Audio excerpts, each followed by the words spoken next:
Depuis quelques semaines, une question revient de plus en plus souvent dans les discussions autour de la tech et de la finance.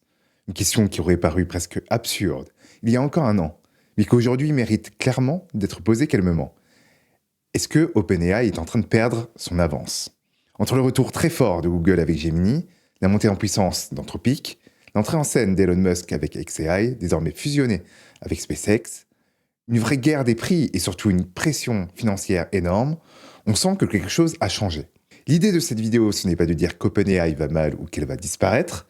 L'idée, c'est de comprendre si OpenAI est en train de passer d'un statut de pionnier intouchable à celui d'un acteur sous contrainte, comme beaucoup d'autres géants de la tech avant elle.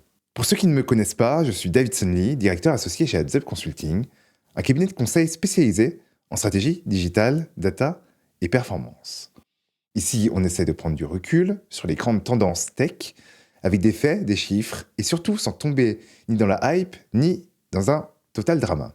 On commence rapidement par le pricing, parce que c'est souvent le premier endroit où des tensions apparaissent. Aujourd'hui, ChatGPT Plus est à 23 $ par mois, et ChatGPT Pro monte à 229 € par mois. Donc on est clairement sur une logique premium, voire très premium pour les usagers avancés.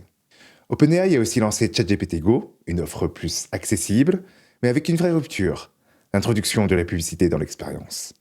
Et ça, ce n'est pas anodin. Ça veut dire qu'OpenAI reconnaît que l'IA grand public est difficile à rentabiliser uniquement par l'abonnement.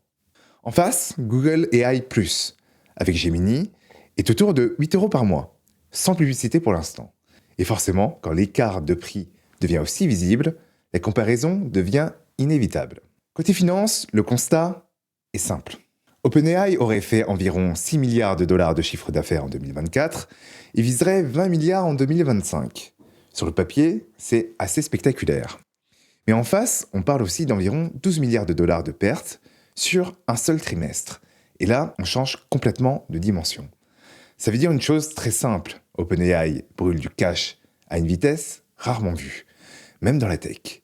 Et ça explique pourquoi tout le reste, Nvidia, le sujet de l'IPO, la concurrence, tous ces sujets sont totalement tendus. Un bon exemple de cette tension, c'est la polémique récente autour de Nvidia. À un moment, on a vu passer des chiffres complètement fous, parlant d'un investissement de 100 milliards de dollars de Nvidia dans OpenAI. Très vite, Jensen Huang est monté au créneau pour démentir clairement ces montants. La réalité, beaucoup plus crédible, c'est que Nvidia serait proche d'un investissement d'environ 20 milliards de dollars dans OpenAI. C'est assez énorme, mais c'est plutôt cohérent. Et cette séquence est intéressante pour une raison précise. Elle ne pose pas tant la question de la techno que celle de la gestion du business. Chez certains investisseurs, ça a ravivé une inquiétude assez claire. Sam Altman est-il capable de piloter une machine qui brûle des dizaines de milliards, tout en rassurant partenaires, marchés et actionnaires? Ce n'est pas une remise en cause de la vision, c'est une question de gouvernance. Et maintenant, on arrive au vrai tournant du dossier, qui est Google. Pendant longtemps, OpenAI a bénéficié d'un avantage énorme. Dans la tête des gens, ChatGPT, c'était l'IA. Google avait raté le coche avec Bard, et beaucoup l'avaient enterré un peu vite. Mais aujourd'hui, avec Gemini, la situation est très différente. D'abord sur le produit, sur de nombreux usages, Gemini est désormais au niveau, parfois meilleur, surtout quand il est intégré nativement dans Gmail, dans Google Docs, Google Sheets ou encore Android. Mais surtout, Google a un avantage que personne d'autre n'a, la distribution par défaut. Là où OpenAI doit convaincre, Google peut imposer. Et ça change tout. Google revendique aujourd'hui plus de 600 millions d'utilisateurs mensuels sur Gemini, et ce chiffre-là, il est clé. Parce que même si tous ne sont pas ultra actifs, ça crée une habitude, une inertie, un réflexe. Autre point fondamental, le marché s'est durci. On n'est plus dans un monde avec un leader et des challengers faibles. Aujourd'hui, Anthropic vise une valorisation autour de 350 milliards de dollars. xAI a fusionné récemment avec SpaceX pour une entité estimée autour de 1200 milliards de dollars. Meta, Google et Microsoft ont des moyens quasi illimités. Ça veut dire une chose très simple. Le sujet n'est plus seulement l'innovation, mais la capacité à soutenir l'effort dans un temps long. Et c'est là que l'IPO entre en jeu. Mais le vrai sujet, ce n'est pas la valorisation, le vrai sujet, c'est le timing.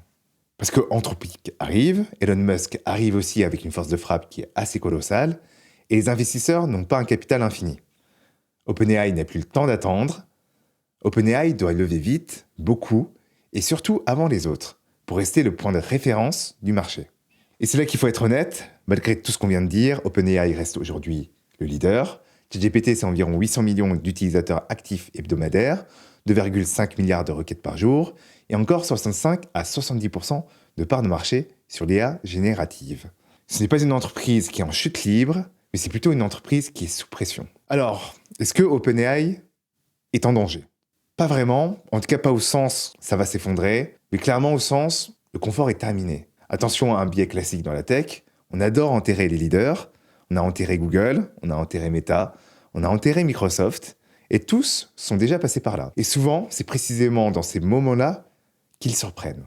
OpenAI nous a déjà bluffé auparavant, OpenAI pourrait très bien aussi le refaire. La vraie question, ce n'est pas de savoir si OpenAI va complètement disparaître, mais si elle saura transformer une avance technologique historique en un modèle économique durable dans un marché devenu beaucoup plus brutal.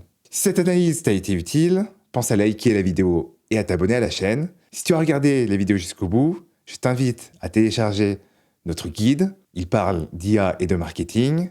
Je te le mets en description. Merci d'avoir regardé la vidéo jusqu'au bout et je te dis à très bientôt.